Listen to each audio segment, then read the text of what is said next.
මේ අපි කතා කරන දේවල් ද්‍රවිඩ භාෂාවෙන් ඔබට ඉදිරිපත් කරනවා.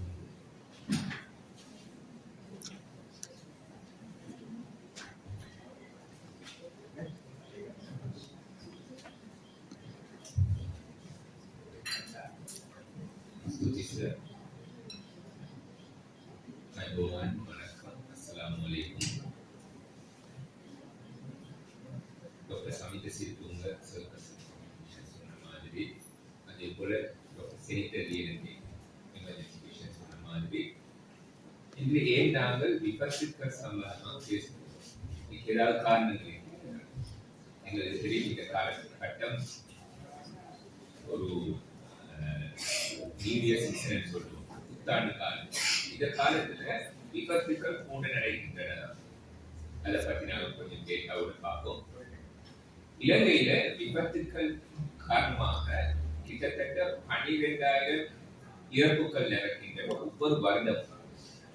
அந்த 12,000 இறப்புகள் ஒவ்வொரு வருடமும் நடக்கின்ற 12,000 இறப்புகளோட ஒரு வருடத்துக்கு 1.2 மில்லியன் அளவிலான நபர்கள் அல்லது நோயாளிகள் ஹாஸ்பிட்டல்ல அட்மிட் பண்ணப்படுறாங்க இந்த விபத்துகள் காரணமாக. அது மட்டுமல்ல, 3 தொடக்கம் 4 மில்லியன் அளவிலான நோயாளிகள் வெளிநோயாளர் பிரிவுகளில் அல்லது ஓபிடி செட்டிங்கல்ல சிகிச்சை பெறுகிறார்கள் இந்த விபத்துகள் காரணமாக. அத்துடன் இந்த விபத்துக்களை பார்க்கும்போது ஒவ்வொரு கிழமையும் 20 தொடக்கம் 24,000 அளவிலான விபத்துக்கள் ட்ரீட் பண்ணப்படுகின்றது, சிகிச்சை அளிக்கப்படுகின்றது ஒவ்வொரு கிழமை. ஆனால் இந்த விபத்துக்கள் இந்த காலப்பிரிவு, புத்தாண்டு காலப்பிரிவு அதிகரிக்கின்றன. இது பல காரணங்களால் இருக்கலாம். இந்த 24,000 என்ற அந்த அளவு கிட்டத்தட்ட 25 தொடக்கம் 30,000 அளவிலான விபத்துக்கள் அளவில் அதிகரிக்கப்படுகிறது. இந்த அதிகரிக்கப்பட்ட விபத்துக்களை எவ்வாறு நாங்கள் குறைக்கலாம்? இது எந்த காரணத்தினால் நடைபெறுகிறது? இந்த காரணங்களை பார்த்தால் உண்மையிலே ரோட் டிராபிக் ஆக்சிடென்ட், அதாவது பாதை விபத்துக்கள், அதே போல மூழ்கி மரணித்தல், அதாவது ட்ரவுனிங் இன்சிடென்ட்ஸ், இந்த மாதிரியான காரணங்கள் மிகவும் கூட நாங்க பார்க்கிறோம். அதுக்கு முதல் பொதுவான காலங்கள்ல நாங்க ஒர்க் பிளேஸ்ல அல்லது வேலை செய்யும் இடங்கள்ல அல்லது வேற வீடுகளில் இருக்கிற மரணிப்புகள் விட இந்த காலத்தில் பாதை விபத்துக்கள், அதே போல நீரில் மூழ்கி மரணிக்கிற அளவுகள் கூட. இதை எப்படி குறைக்கலாம்? ஏன் பாதை விபத்துக்கள் இந்த காலப்பிரிவுல கூடுகிறது?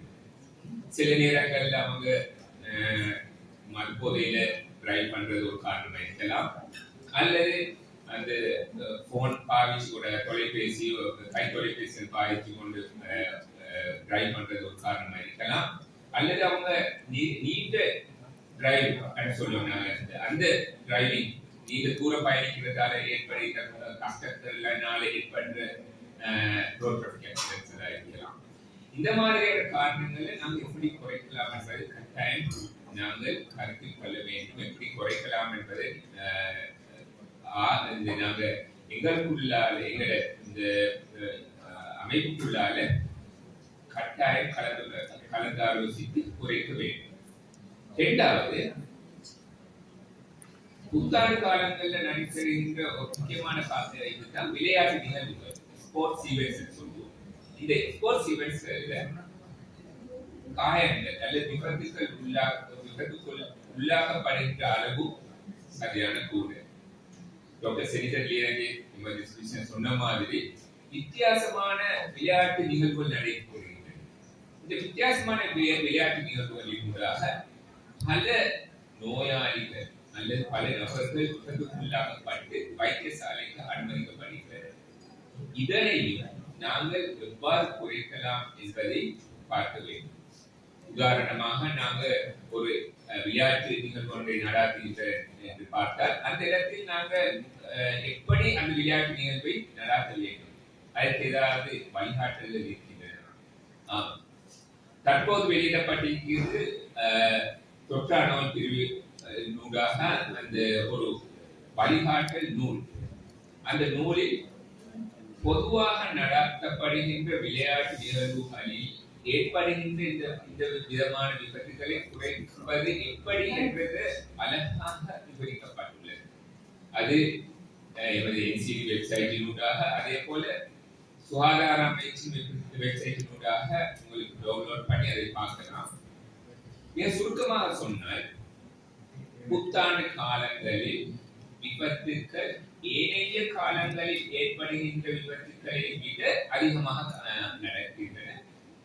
இதனை எவ்வாறு எமக்கு குறைக்கலாம் என்பதை நாம் பல மாதிரியான பல வித்தியாசமான முறைமைகளை பின்பற்றி குறைக்க நாங்கள் முயற்சி செய்ய வேண்டும். ஏனெனில் நாங்கள் புத்தாண்டு காலத்தில் நாங்கள் வேற உண்மையிலே சந்தோஷமாக இருக்க வேண்டும், குடும்பமாக சந்தோஷமாக இருக்க வேண்டும் என்றெல்லாம் யோசிப்போம். ஆனால் இந்த போல சில விபத்துகளால பல விபரீதங்கள் ஏற்படும்.